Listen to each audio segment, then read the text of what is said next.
네, 오늘 함께 살펴볼 말씀은 에베소서 4장 25절부터 32절까지의 말씀입니다. 에베소서 4장 25절부터 32절까지의 말씀을 제가 봉독하겠습니다. 그런즉 거짓을 버리고 각각 그 이웃과 더불어 참된 것을 말하라. 이는 우리가 서로 지체가 됨이라. 분을 내어도 죄를 짓지 말며 해가 지도록 분을 품지 말고 마귀에게 틈을 주지 말라. 도둑질하는 자는 다시 도둑질하지 말고 돌이켜 가난한 자에게 구제할 수 있도록 자기 손으로 수고하여 선한 일을 하라. 무릇 더러운 말은 너희 입 밖에도 내지 말고 오직 덕을 세우는데 소용되는 대로 선한 말을 하여 듣는 자들에게 은혜를 끼치게 하라. 하나님의 성령을 근심하게 하지 말라. 그 안에서 너희가 구원의 날까지 인치심을 받았느니라. 너희는 모든 악독과 노함과 분냄과 떠드는 것과 비방하는 것을 모든 악의와 함께 버리고 서로 친절하게 하며 불쌍히 여기며 서로 용서하기를 하나님이 그리스도 안에서 너희를 용서하심과 같이 하라. 아멘. 지난 주일에 우리 모이지 못했다가 오늘 이렇게라도 모일 수 있게 된 것이 참 감사합니다. 또 집에서 온라인으로 예배하시는 분들 모두 안녕하시기 바랍니다. 요즘 우리 사회에서 이제 노말이란 말이 자주 등장합니다. 노말이란 말, 정상이라는 뜻인데 뉴 노말이라니까 이제 그 새로운 정상 뭐 그런 뜻이죠.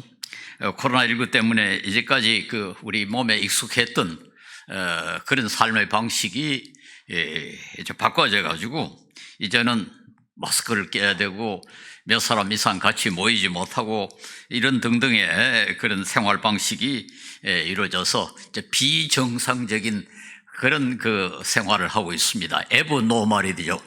그 노멀 아닌 에브노멀한 상태가 계속이 되고 있는데 이게 너무 오래서 계속되니까 그 자체가 하나의 정상으로 뉴 노멀이 된다. 이제 그런 뜻이죠.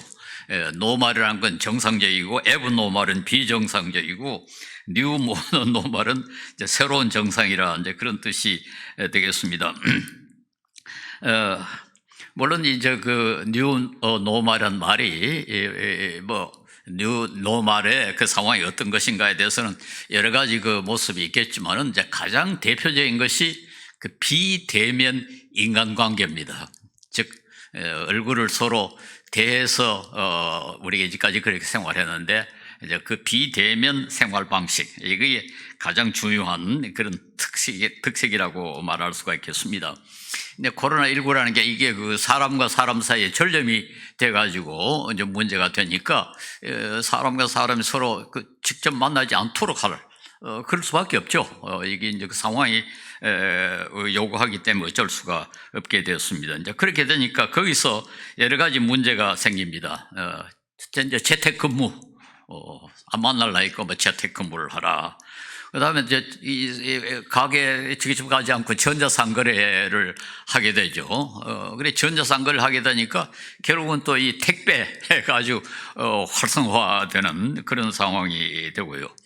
회의도 같이 모이지 않으려니까 이제 뭐 줌이라든가 이런 전자매체를 통해 가지고 회의를 하게 되고 또 아이들이 또 공부를 학교 가서 강의를 들으고 수업을 들어야 되는데 그것도 만나지 않게 하기 위해서는 할 수 없이 또 온라인으로 수업을 하고 이제 이런 현상들이 쫙 그 같이 따라오게 됐습니다. 근데 그런 걸 해보니까 처음에는 좀 어색했지만은 반복하니까 뭐 좀 익숙해지고 거기에다가 보니까 시간도 좀 절약이 되고 돈도 절약이 되고 뭐 여러 가지 절약이 되니까 좋은 점도 있더라. 이런 현상이 일어납니다. 거기에다가 뭐 이런 상황이 계속되니까 이걸 좀 더 어떻게 좀 개선해 가지고 더 편리하게 만들 수 없을까? 여러 가지 개선과 발전이 이루어지니까 이게 더 좋다. 이런 그 생각이 이제 들기 시작합니다. 그러니까 아예 뭐 이런 상황으로 우리가 앞으로 살아야 되지 않겠는가? 이렇게 되니까 소위 이제 이게 하나의 정상적인 것으로 바꿔지는 이런 그 상황이 벌어지고 있다. 이렇게 말할 수가 있습니다. 가령 특별히 이 경제 활동에 있어서는 굉장한 변화가 일어나고 있죠. 미국에 가보니까 아마존이라는 회사가 이 소위 전자상거래로 워낙 편리하게 잘 만들어 놓으니까 그 유명한 이 가게들이 다 문을 닫더라고요. 그러니까 그게 이 사회에 엄청난 변화를 가져오는 걸 봤습니다. 그러니까 이게 완전히 새로운 정상 상황이 되지 않느냐. 이게 요즘 사람들이 말하고 있는 소위 뉴 노멀이라는 그런 상황입니다. 근데 이게 우리가 좋다, 나쁘다, 좋은 점도 있고 나쁜 점도 있겠는데, 이제 가장 큰 문제가 된 게 소위 뉴 노멀이 만약에 소위 비대면 인간관계가 중심이 되는 뉴 노멀이 이게 일상화되면은 제일 큰 타격을 입을 것이 어딘가 하니까 교회입니다. 물론 그 외에도 다른 이 분야에서도 문제가 생길 수 있지만은 교회가 가장 큰 타격을 입을 것이다. 저는 그렇게 생각합니다. 저는 한때 그 목사님들이 그 비대면 예배는 예배가 아니다. 예배는 반드시 대면이라 해야 한다 하는 것에 대해서 제가 아주 강력하게 비판을 했습니다. 그러니까 마치 저는 비대면 예배가 더 좋다고 생각하는 것으로 오해를 받습니다만 전혀 그런 것이 아니었습니다. 저는 다른 사람의 생명과 건강에 위협을 가하면서까지 대면 예배를 고집하는 것은 잘못이다. 그렇게 주장했지 비대면 예배가 대면 예배보다 더 좋다. 그렇게 주장한 것은 절대로 아닙니다. 제가 이 코로나19가 시작될 때 한번 그런 설교를 했지 않습니까? 우리가 앞으로 모이기를 힘써야 된다. 절대로 이 비대면 예배가 정상적이 되는 것을 저는 원하지를 않습니다. 우리 아무래도 이 설교도 제가 그동안에 이 마이크 앞에서 혹은 스피커 이 카메라 앞에서 그 설교를 해보니까 설교가 제대로 되지를 않아요. 또 녹음기 앞에서 그 설교를 하니까 설교가 전혀 되지를 않습니다. 아마 여러분도 제가 그 녹음한 설교를 들었을 겁니다만 아마 전혀 감동도 못 받고 은혜도 못 받았을 겁니다. 얼굴 보면서 설교를 해야 설교가 제대로 되지. 스피커 앞, 단순히 카메라 앞에서, 녹음기 앞에서 제대로 설교가 되질 않습니다. 기도도 역시 요즘 집에서 우리 목사님이 그 녹음해 보내주신 걸 가지고 아침마다 이제 그 예배를 드리는데요. 그 기도가 제대로 되지를 않아요. 그 전에 그 수요일 저녁에 와서 그래도 얼마 되지 않은 시간이지만 그 기도가 훨씬 더 진실하고 그렇습니다. 특별히 찬송은 더더군다나 그렇습니다. 제가 전에도 한번 예를 든 일이 있습니다만 제가 서울 영동교회에서 그 오후 성경 공부를 인도할 때 제가 이제 마이크 앞에서 이제 그 교인들하고 같이 찬송을 부르지 않습니까? 그런데 마침 그 점심 식사 후니까 우리 여전도 회원들 가운데 일부는 아직까지 부엌에서 설거지를 못 마쳐가지고 하는 수 없이 이제 그 스피커를 통해 가지고 이제 예배 첫 부분을 일을 하면서 듣는다고요. 그러니까 거기서는 내가 마이크 앞에서 찬송을 부르니까 내 소리밖에 못 듣지 않습니까? 교인들은 여기서는 같이 찬송을 부르지만은 부엌에서는 저의 목소리밖에 못 듣는데 우리 집사람이 한번 그러더라고요. 찬송을 꽤 잘 부르더라고요. 예. 근데 저 혼자서 부르면 절대로 그렇게 못 부릅니다. 그 참 이상하죠. 이 같이 부르니까 훨씬 더 잘 부를 수가 있습니다. 여러분, 이 같이 모인다는 것이 얼마나 중요한가 하는 것을 알아야 됩니다. 심리학에서는 소위 그 집단 지능이라는 그런 현상이 있습니다. 영어로 콜렉티브 인텔리전스라고 그러고 심지어 이걸 어떤 때는 때 지능이라고 그 벌떼 소암 인텔리전스라는 그런 현상이 있다고 그러는데 특별히 이 개미나 꿀벌같이 이렇게 그 군집해가지고 사는 그런 동물들을 조사를 해보니까 이 벌 한 마리 한 마리에 들어있는 지능 그걸 다 합쳐도 이 전체 지능보다 못하다는 거예요. 그 이상하지 않습니까? 벌 한 마리 한 마리가 가지고 있는 능력이 있다 합시다. 그 벌 수를 전부 합치어도 벌집 같은 거 못 만든다는 거예요. 수적으로 합쳐가지고는 안 된다는 거예요. 근데 같이 하니까 이상하게 능력이 생긴다는 겁니다. 이걸 갖다가 소위 이 집합지능 혹은 때지능이라고 그렇게 부르는데요. 다른 말해서 우리 여기 모인 분들의 우리가 수적으로 표현할 수 있다고 생각합시다. 우리 열정을 누구는 얼마 가지고 있다 합시다. 그걸 참 합치면 그냥 500이라고 합시다. 근데 실제로 같이 모여가 찬송을 부르면 600, 700이 돼버린다는 겁니다. 그 이상하지 않습니까? 그런 현상이 실제로 생깁니다. 우리 학교에서도 심포지움이니 토론회니 이런 걸 하는데요. 그게 단순히 한 사람 한 사람의 생각이 다른 사람에게 전달된다. 그게 아니고 서로 토론을 하면은 갑도 안 가지고 있고 을도 안 가지고 있던 제3의 것이 생겨나는 겁니다. 그게 토론의 가장 중요한 이익이고요. 저는 가끔 아주 뜻이 맞는 그리고 저하고 수준이 비슷한 학자들끼리 이 철학 문제를 가지고 대화를 해보는데요. 참 신기하게도 우리 둘 다 평소에 생각하지 않았던 제3의 생각을 갖게 되는 경우가 참 많아요. 그게 얼마나 유익한지 모릅니다. 그래서 우리가 이렇게 서로 만나서 교제한다는 것, 이게 얼마나 중요한가 하는 것을 우리가 알아야 되고, 이건 특별히 신앙에서 그렇다고 생각합니다. 저는 이 대면 예배가 중요하다는 것이, 대면 인간관계가 중요하다는 것이 단순히 하나님을 향한 예배만 중요한 게 아니라, 저는 성도의 교제라는 것에 아주 중요한 문제라고, 중요한 관건이 된다고 생각합니다. 이 성도의 교제란 말, 이거 우리가 그렇게 많이 생각하지 않습니다만 사도신경에 들어있어요. 사도신경에 성도의 교제라는 걸 우리가 고백하는데, 그건 우리 기독교의 신앙이 아주 중요한 자리를 차지하고 있다는 것을 뜻합니다. 우리 기독 신앙이 아주 핵심적인 것이 사도신경에 요약이 되어 있는데, 거기에 성도의 교제라는 것이 들어 있습니다. 우리 성경에 보면은 우리 교인들은 유기적인 공동체라 그럽니다. 제가 유기적이란 말과 기계적이란 말에 대해서 여러 번 말씀을 드렸습니다만, 기계적이란 건 단순히 그저 이렇게 모래알처럼 이렇게 모여 있는 거고, 유기적이란 말은 우리 몸처럼 팔, 목, 다리 이게 합쳐가지고 서로 영향을 끼치면서 기능하는 것을 유기적이라 그럽니다. 기계도, 요즘 기계는 상당히 유기적이 되고 말았습니다. 요즘 자동차 반도체가 없어가지고 자동차 못 만든다고 그러지 않습니까? 옛날에 단순한 기계는 하나뿐이게 부품이 그렇게 중요하지 않았어요. 그런데 요즘 기계는 모든 부품이 서로 연결이 돼가지고 그때라야 작동을 하기 때문에 하나만 없어도 작동을 못 한단 말이에요. 그러니까 지금 자동차 회사들이 지금 반도체가 없어가지고 못 만들고 있는 그런 상황이 됩니다.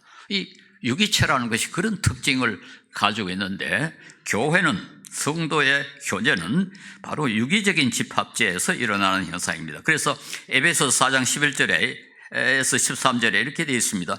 그분이 어떤 사람은 사도로, 어떤 사람은 예언자로, 어떤 사람은 복음 전하는 자로, 또 어떤 사람은 목회자로, 교사로 삼으셨습니다. 그것은 성도들을 준비시켜 봉사의 일을 하게 하고 그리스도의 몸을 세우게 하시는 것입니다. 그리하여 우리 모두가 하나님의 아들을 믿는 것과 아는 일이 하나가 되어 온전한 사람이 되어요. 온전한 사람이 되어. 개개인은 온전하지 못합니다. 그러나 우리 합치면은 온전한 사람이 된다. 온전한 사람이 돼요. 그리스도의 충만하심에 경계까지 이르게 하게 됩니다. 그렇게 돼 있어요. 그래서 우리가 성숙한 사람이 되려면은 혼자서, 물론 묵상하고 기도하고 성경 읽고 그렇게 해도 어느 정도는 되지만은 그것만으로는 안 됩니다. 서로 만나서 자극하고 서로 교제하고 서로 돕고 그렇게 함으로 우리 모두가 같이 자라는 것입니다. 그래서 우리가 어떤 공동체에서 그 회원이 되는가에 따라서 그 사람의 성숙도는 확 달라져 버립니다. 가정도, 가정에서 어떻게 화목하게 대화가 자주 이루어지고 그렇게 하는 가정에서는 훨씬 아이들이 빨리 성숙하고, 이게 제대로 되지 않으면 아이들이 성숙하지 못합니다. 왜 우리가 그래도 좋은 사람들을 만나려고 하고 좋은 공동체에 들어가려고 합니까? 거기 들어가면 우리 자신도 모르게 잘하기 때문에 그렇습니다. 일반적으로 우리 그리스도인들의 지능이 비그리스도인들보다 지능보다 조금 높습니다. 되게 말도 잘하고 표현도 잘하고 행동 방식이 조금 다릅니다. 그 이유는 교회라는 곳에서 자주 만나고 교제하고 서로 좋은 영향을 끼치기 때문에 그렇습니다. 이것이 얼마나 중요하다는 것을 우리가 알 필요가 있습니다. 그래서 야만 사회에는 아무리 똑똑하고 훌륭한 사람도 거기 가면은 야만적이 돼버리고, 좀 선진 사회에서는 좀 개인적으로는 별로 신통치 않은 사람도 거기서 같이 오래 교제하고 살면은 아주 신사적이 되고 성숙한 사람이 되는 겁니다. 그래서 우리가 어떤 공동체에 속해 있는가 하는 것은 우리 개개인의 삶에 큰 영향을 끼치고, 또 개개인들도 물론 공동체에 영향을 끼치고요. 근데 이게 모든 공동체에 다 그렇습니다. 특별히 우리 교회는 더더구나 그렇습니다. 교회는 이건 이 큰 우리 일반 사회란 사회 안에 특별한 세계관과 그 확신을 가지고 있는 사람들이 따로 모이기 때문에 이 인간 관계가 훨씬 더 밀접할 수밖에 없습니다.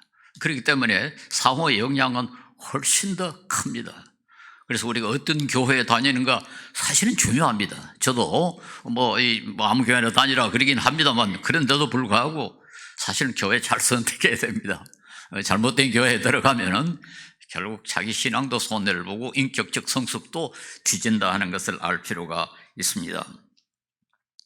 물론 이제 그 앞으로 비대면 그 문화가 정착된다 한다 해가지고 대면 그 관계가 완전히 없어지지는 않을 것입니다. 아무리 그 뉴 노멀을 해도 100% 비대면은 될 수 없을 거 아닙니까? 그리고 인간관계가 전혀 절단되는 건 아닐 겁니다. 계속 그 전자 매체를 통해서도 관계를 맺고, 또 소규모의 모임은 역시 갖게 될 겁니다만은, 그러나 그래도 역시 대면이 훨씬 더 그 관계가 전체적이고 확실하다, 그렇게 말할 수 있죠.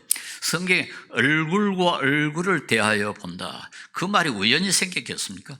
얼굴과 얼굴을 대하여, 그 말은 우리의 그 인간관계가 훨씬 더 전체적이고 확실하다는 것을 뜻합니다. 그 훨씬 더 친밀하고 또 완전해지고 전체적이 될 수 있습니다. 그래서 모든 비대면적인 관계는 대면 관계를 전제로 한 것이지 그걸 대체해서는 안 된다, 대체할 수도 없습니다. 그러니까 역시 인간관계는 대면이고 그것이 기본이고, 비대면은 하나의 보조수단이랄까 임시방편이랄까, 그렇게 이해를 해야지 이 문화가, 우리 인간관계가 모두 비대면적이 된다, 이렇게 될 수는 없습니다. 전에 제가 한번 소개를 했는지 모르겠습니다. 그 다음에는 유대인 철학자 말틴 부버라는 분이 오스트리아 출신입니다만, 이분은 아주 그 유대교적인 배경에서 철학을 한 사람으로 유명하고 상당히 영향을 끼친 사람입니다. 이 인간관계에는 두 가지 종류가 있다. 하나는 나와 너 관계, 너라고 할 수 있고, 너라고 말할 수 있으면 사람이 있어야 될 거 아닙니까? 너. 그리고 나와 그것과의 관계, 그것, 연필, 집, 돈, 그것과의 관계. 너라 하면 그건 인격적인 관계죠. 우리 하나님과의 관계는 너와의 관계지 그것과의 관계가 아닙니다. 그래서 우리가 이 둘이서 만나서 이야기할 때 하고, 또 만나서 회의할 때 하고, 줌 회의할 때 하고 차이가 나요. 저도 이 줌 회의를 최근에 많이 해봤습니다만, 어떤 날은요, 바지는 평소에 집에서 입던 아무런 바지는 입고 위에만 또 해가지고 넥타이 메고 또 이렇게 앉아가지고 왜냐면 그 카메라는 내 윗부분만 전달하니까요. 속으로 내가 좀 내 자신이 봐도 좀 웃어요. 내 전체가 나타나는 걸 아니지 않습니까? 나의 일부분만 저쪽 사람이 볼 수 있는 그 부분만 나타난단 말이에요.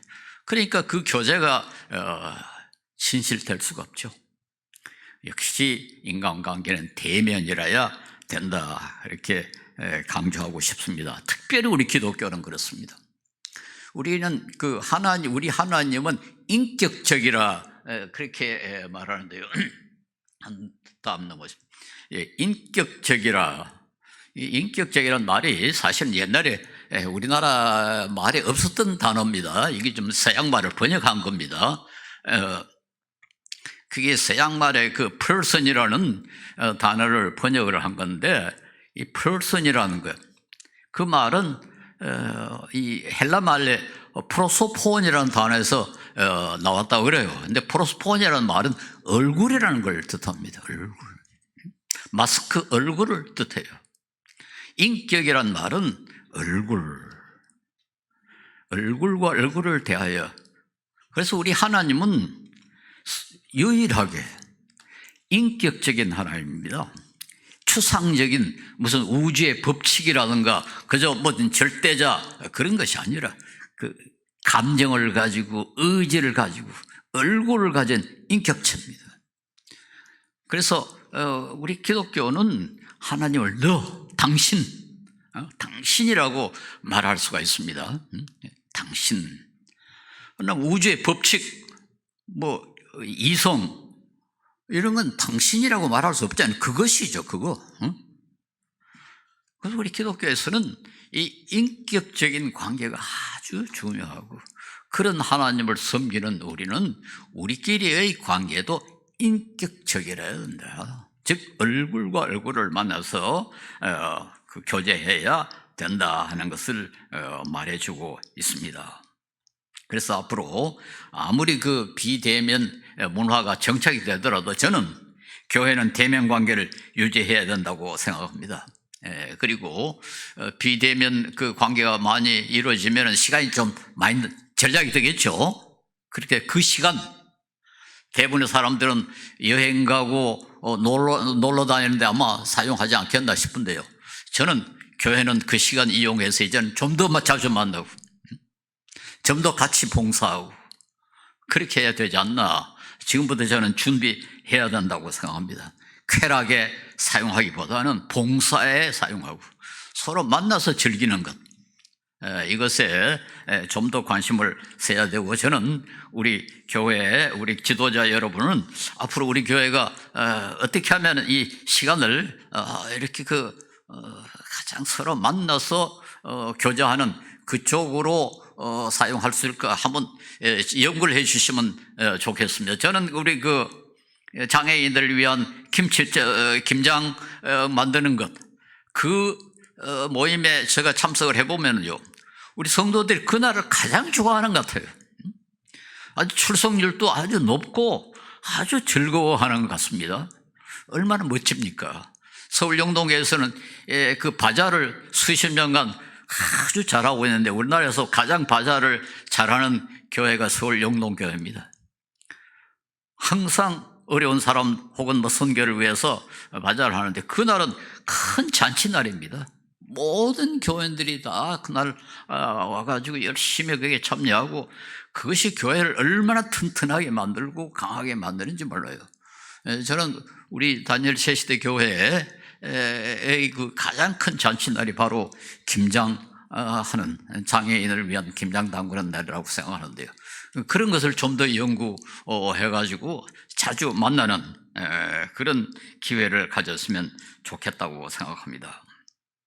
오늘 본문으로 택한 구절은 이 믿는 사람들의 공동체, 교회 공동체가 서로에게 어떤 규범에 따라서 행동해야 될 것인가를 가르치고 있습니다. 보니까 여기 거짓말을 또 하지 말고 욕설도 하지 말고 다만 그 은혜를 끼치는 말을 하고 화를 내고 악한 생활을 품 대신 서로 친절하고, 그다음에 도둑질하는 대신에 서로 불쌍히 여기고 궁핍한 사람을 나누어줄 수 있고, 이런 것을 가르치고 있습니다. 이건 너무나 당연하고 떳떳한 일이고, 제가 이 구절 읽으면서 이건 뭐 우리 다니엘 새시대 교회는 별로 해당이 안 된다 그렇게 생각해서 제가 이거 한 구절 한 구절 따로 설명하지 않겠습니다. 우리 다니엘 세대 교회 정도면은 적어도 여기서는 무슨 거짓말하는 사람, 도적질하는 사람, 뭐 화내는 사람 이런 사람들이 없으니까 저는 그것에 대해서는 별로 강조하지 않겠습니다. 그런 점에서 참 감사하게 생각하는데요. 다만 제가 이 구절을 읽으면서 눈에 번쩍 띄는 구절이 하나 있는데 그게 4장 30절에 하나님의 성령을 슬프게 하지 마십시오. 하나님의 성령을 슬프게 하지 마십시오. 이 구절이 좀 특이하게 보였어요. 왜냐하니까 뭐 거짓말 하지 마라, 도둑질 하지 마라, 서로 화내지 마라 뭐 이렇게 하면서 왜 갑자기 성령을 슬프게 하지 마라 그렇게 바울 사도가 썼을까요? 물론 우리가 쉽게 설명할 수 있습니다. 물론 뭐 도둑질하고 거짓말하고 서로 화내는 것은 이건 성도에게 적합하지 않다. 성령은 우리에게 이제 몇 가지 중요한 기능을 하는 것으로 성경은 가르치고 있습니다. 첫째, 성령은 우리로 하여금 하나님을 아버지로 부를 수 있게 한다. 성령 없이는 아무도 우리가 하나님을 아버지로 부를 수가 없다. 성령은 우리로 하여금 예수님을 믿게 한다. 아주 엄청나게 중요한 그 사역을 하시는 거죠. 또 성령은 우리를 거룩하게 만든다. 성화 그랬잖아요. 우리를 조금씩 더 거룩하게 만든다. 그다음에 성령은 또 우리의 연약함을 도우셔서 우리로 하여금 기도를 바로 하도록 한다. 그런 것이 성경에 기록이 되어 있습니다.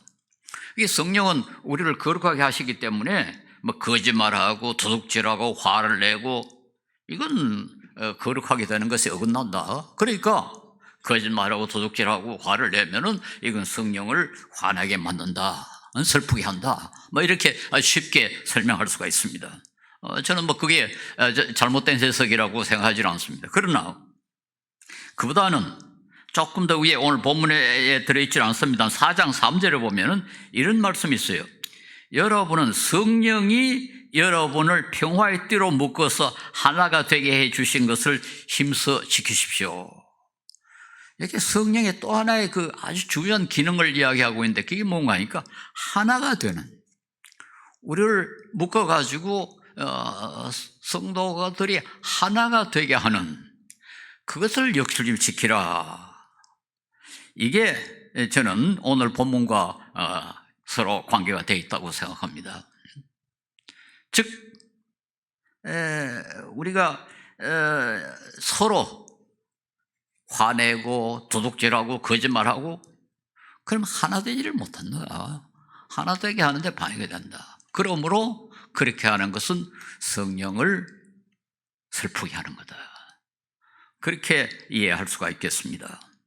고린도전서 12장에 보면은 교회 지체들에 대해서 지금 이야기하고 있죠.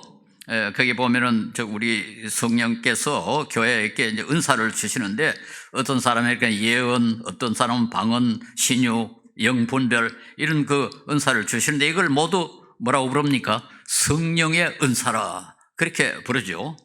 그러면서 12장 4절에 보면 은혜의 선물은 여러 가지지만은 그것을 주시는 성령은 같은 성령이십니다. 그래서 12장 7절에 보면 각 사람에게 성령을 나타내시는 것은 공동의 이익을 얻게 하려고 하시는 것입니다. 공동의 이익. 이 단순히 개개인의 이익이 아니라는 거죠. 그 어떤 사람이 예언하는 능력을 갖고 있고 은사를 받았거나 혹은 방언을 하는 은사를 받았으면 우리나라에서는 대부분 그걸 개인적인 은사라고 생각을 해요. 그래서 어떤 사람은 그걸 가지고 돈 버는 데 이용하는 사람이 있어요. 나는 병 고친다. 그래, 그거 가지고 돈 벌어가지고. 그런데 성경은 그렇게 하라고 은사를 준 게 절대로 아니다. 설교를 잘하는 거, 이건 뭐 여기서 말하면 예언의 은사하고 통하는 겁니다만, 개인이 설교 잘해가지고 뭐 유명하게 되고 무슨 뭐, 그게 목적이 아니다. 교회를 하나 되게 하는 것. 공동의 이익, 교회의 이익을 위해서 은사를 주시는 거다. 그게 성령께서 하시는 사역에 아주 중요한 역할인 겁니다. 그러니까 우리가 화를 내고 도둑질하고, 물론 그 자체 나쁩니다. 그건 성령께서 요구하시는 그 성화에 어긋난 것이 사실입니다. 그러나 그보다 더 중요한 것은 우리가 거짓말을 하고 도둑질하고 서로 속이고, 나 개인에게도 물론 악하지만은 제일 큰 손해를 보는 것은 인간관계, 그렇지 않습니까? 누굴까 거짓말하면은 관계가 될 수가 있겠습니까? 도둑질하면 되겠습니까? 화를 내면 그렇게 되겠습니까? 그러니까 교회의 연합을 악화시키고 약화시키는 그런 역할을 하기 때문에, 그런 기능을 하기 때문에 이건 성령을 슬프게 하는 거다. 그렇게 우리가 이해하는 것이 좋겠습니다. 우리가 단순히 정직한 거, 나는 정직한 사람이야, 그 개인적인 미덕으로 생각을 하는 경향이 매우 강해요. 그게 그렇게 나쁜 건 아닙니다만, 또 우리 성도들은 모두 말도 조심하고 이렇게 화도 내지 말고 도둑질도 하지 않고 정직하고 열심히 일해가지고 다른 사람께 나눠주면 참 좋겠다. 개인적으로 생각하는 경향이 많아요. 그래서 그건 참 개개인의 경건에 아주 도움이 된다. 그리고 우리가 이제까지 그것을 아주 강조를 했는데, 성경은 그렇게만 그 자체에 그렇게 생각하는 것이 나쁘다는 거 아닙니다. 그게 성경의 가르침에 어긋난 건 아니에요. 그러나 그보다 훨씬 더 중요한 기능은 뭔가 하니까, 그렇게 함으로 성도들과의 관계가 원만해지고, 그래가지고 교회가 하나가 되고, 교회가 하나가 되면은 어떤 현상이 벌어집니까? 우리 큰 힘을 행사할 수 있잖아요. 훨씬 효과적으로 하나님의 사역을 감당할 수 있잖아요. 그리고 우리 개개인이 갖지 아니한 힘들이 어디 솟아난단 말이에요. 솟아났습니다. 같이 우리 활동하면 창조적인 힘이 생겨나는 겁니다. 그렇게 해가지고 그 힘으로 우리가 즐기자는 게 아니라, 그 힘으로 하나님께 영광을 돌리고 사람들에게 이익을 끼치고 사회에 이익을 주는 그런 이 공헌을 하자 하는 겁니다. 그래서 바울 사도는 빌립보서 2장 3절에서 5절에 유명한 말이죠. 어떤 일을 하든지 다툼이나 허영으로 하지 말고 겸손한 마음으로 하고 서로 자기보다 남을 낮게 여기십시오. 이것도 우리가 다투고 허영하고 교만하고 그건 그 자체가 나쁘다, 이렇게만 생각하는 경향이 많아요. 그러나 그것도 그 자체를 생각할 게 아니라, 그것을 그렇게 해야만, 즉 다투지 말고 허영을 하지 말고 겸손해야 다른 사람과의 관계가 원만해지고, 그래야 공동체가 하나가 된다. 그게 사실은 바울이 의도한 거거든요. 그래서 여러분은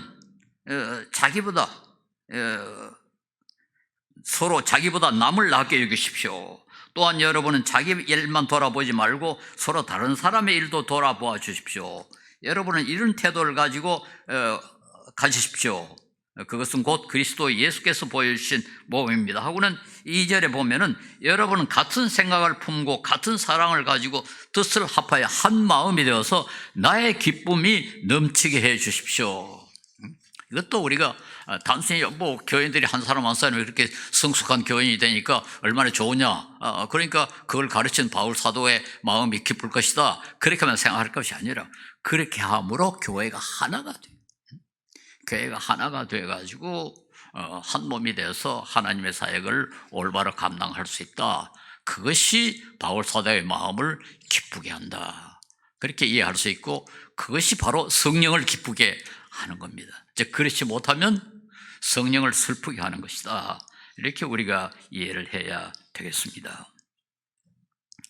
이 비대면 인간관계, 소위 뉴 노멀이라는 것, 이게 아무리 정상적으로 바꿔진다 하더라도 우리 교회는 이런 풍조에 휩쓸리지 말아야 될 것입니다. 우리 교회가 소위 온 성도가 한 가족이 되는 교회, 그걸 표방을 했는데, 가족이라는 게 뭡니까? 가족끼리 서로 거짓말하고 다투고 가족끼리 욕하고 화내고 그러면 그 가족이 아니지 않습니까? 가족은 아무리 우리가 다른 사람에게 뭐 거짓말 덜 하더라도 가족한테는 그렇게 못하지 않습니까? 다른 사람과 다투더라도 가족끼리는 다투지 못합니다. 그리고 가족은 같이 기뻐하고 같이 슬퍼하고, 그게 가족의 아주 중요한 특징이 아니겠습니까? 그래서 우리 다니엘 교회가 그동안에 조금 우리가 다른 교회하고 비교해 보면은 자꾸 말할까요? 신사적이랄까요? 이 자기를 이렇게 아주 드러내는데 상당히 좀 주저하는, 상당히 조심하는 그런 분위기가 좀 느껴집니다. 뭐 예의를 어떤 면에서 너무 예의를 체린달까요? 뭐 그게 나쁘질 않습니다.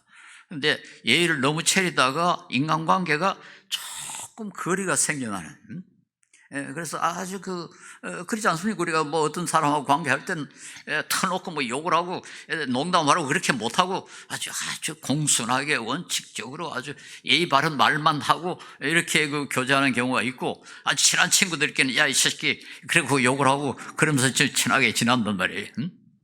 근데 제가 뭐 우리 서로 보고 뭐 이놈 저놈 하라는 말은 아니고, 우리가 기본적인 예의는 지키는 게 참 중요한데, 그렇다고 해가지고 너무 또 거리를 두고는 좀 말하자면 가족이 되지 못하는 그런 분위기가 우리 교회에 조금 있지 않나, 그런 생각이 듭니다. 그래서 우리 앞으로는 물론 조심을 해야죠. 그래서 그 예의를 지키되, 그러나 좀 우리 속마음도 드러내고, 그래서 가족이 되는 그런 교회가 됐으면 좋겠다, 그런 생각이 듭니다. 제가 아까도 이야기했습니다만 우리 교회는 뭐 속이고 뭐 화내고 무슨 도둑질하고 그 따위 건 우리가 상상도 못합니다. 그리고 또 서로 이 아파하는 것에 대해서는 요즘 제가 참 감사하게 생각해요. 요즘 최근에 암으로 고통당하는 분들을 위해서 우리 성도들이 서로 기도하는 걸 보니까 참 감사하고,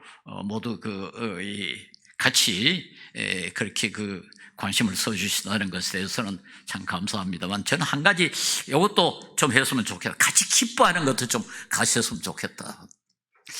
근데 이 기뻐하는 거, 이건 우리 한국인의 아주 큰 약점 가운데 하나입니다. 이게 우리 교회의 약점이라기보다 우리 한국인의 약점인데요, 너무 경쟁심이 강해가지고 다른 사람에게 좋은 일이 일어나면은 같이 기뻐해 주질 않아요.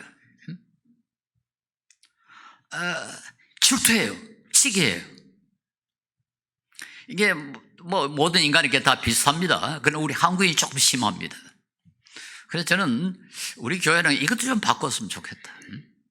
좋은 일이 일어났으면은 우리 모두 정말 내일처럼 기뻐해 줄 수 있는, 그렇게 하면 훨씬 더 우리 한 가족이 되지 않겠네. 우리 양정님 댁에 이번에 아주 좋은 일이 일어났잖아요. 그 아들이 지금 변호사 시험에 합격했는데 우리 전 교인들이 보니까 뭐 우리 집사람이 가지고 있는 저 카톡을 읽어보니까 모두 좀 축하하고 감사하고 그럽니다. 참 감사하죠.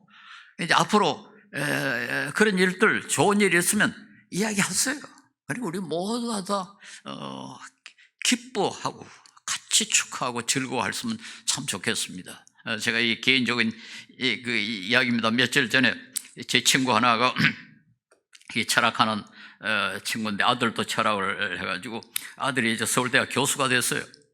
이 친구가 너무 좋아가지고 아마 혼자서 주체를 못했던 것 같아요. 그래서 저한테 전화를 했어요. 그 자랑하라고. 근데 제가 아주 정말 진심으로 축하를 해줬습니다. 저도 이제 똑같이 아들이 있고 철학 가능한 아들이 있으니까 우리 신세가 다 비슷하지 않습니까? 근데 이제 이 친구 아들은 이제 서울대학 교수가 되었다고요. 제가 그때 참 어떻게 내 생각이 기특해요.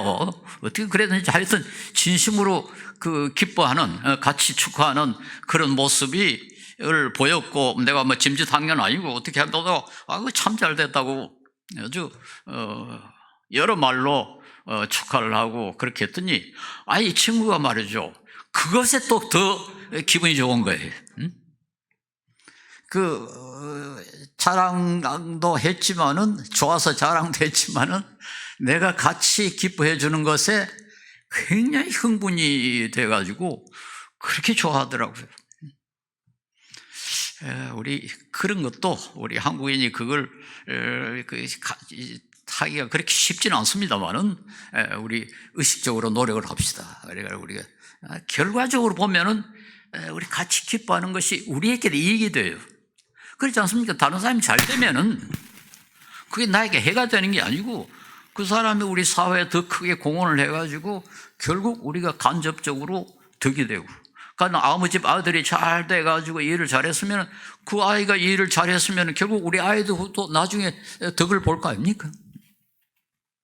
그 따져보면은 축하할 일이거든요. 기뻐해야 할 일입니다. 더군다나 우리 성도는 더더군다나 그렇죠. 성도의 가정에 좋은 일이 일어나면은 그건 결국 우리 교회에 이익이 되고 간접으로 우리 자신에게도 이익이 된단 말이에요. 우리가 기뻐해야죠. 하나님 나라에 이익이 되니까. 그래서 우리 이제까지 참 잘왔습니다만은 우리 서로 아파하고 안타까워하고 그것도 참 잘왔습니다만 이제는 우리 아름다운 일, 좋은 일을 또 우리가 물론 뭐 자랑을 할 건 아니지만은 그러나 우리가 다른 사람에게 좋은 일 있으면 좀 발견해가지고 우리 성도들에게 알려가지고 우리 다 같이 기뻐해서 기쁨도 같이 나누면 더 커집니다. 슬픔은 같이 나누면 줄어지고 기쁨 같이 나누면 커진다는 말이 있습니다만은 우리 같이 기뻐할 수 있도록 그렇게 해주시고, 아까도 이야기했습니다만 이제는 우리 이 뉴 노멀이 점점 엄습해 오는데 우리는 그 풍조에 휩쓸려 들어가지 않겠다. 그래서 우리 교회는 어떻게 하면은 완전 반대로 우리 그 인격적인 교제가 더 친밀하게 이루어져서 정말 좀 온 가족이 하나가 되는 교회가 될 것인가를 좀 구체적인 방법까지 우리 성도 여러분, 특별히 우리 지도자 여러분들은 생각을 하셔서 제안해 주시기 바랍니다. 기도하겠습니다. 자비로우시고 거룩하신 주님, 주님의 크신 은혜를 감사합니다. 주님께서 우리 다니엘 제 시대 교회에 세우시고 비록 큰 교회는 아니지만 주님께서 성도들에게 아름다운 마음 허락하여 주셔서 서로 한 가족이 되고 서로 아파하고 서로 위로하고 도울 수 있게 하여 주심을 감사합니다. 주님께서 더 크신 은혜를 베풀어 주셔서 앞으로 닥쳐오는 이 뉴 노멀의 시대에 이 유혹에 빠지지 않고 성도들이 한 마음이 돼서 주님을 섬기며 주님의 영광을 드러내며 주님의 사랑을 실천하는데 부족함이 없도록 주님께서 선한 축복 허락하여 주시옵소서. 예수님 이름 받들어 기도 올리옵나이다. 아멘.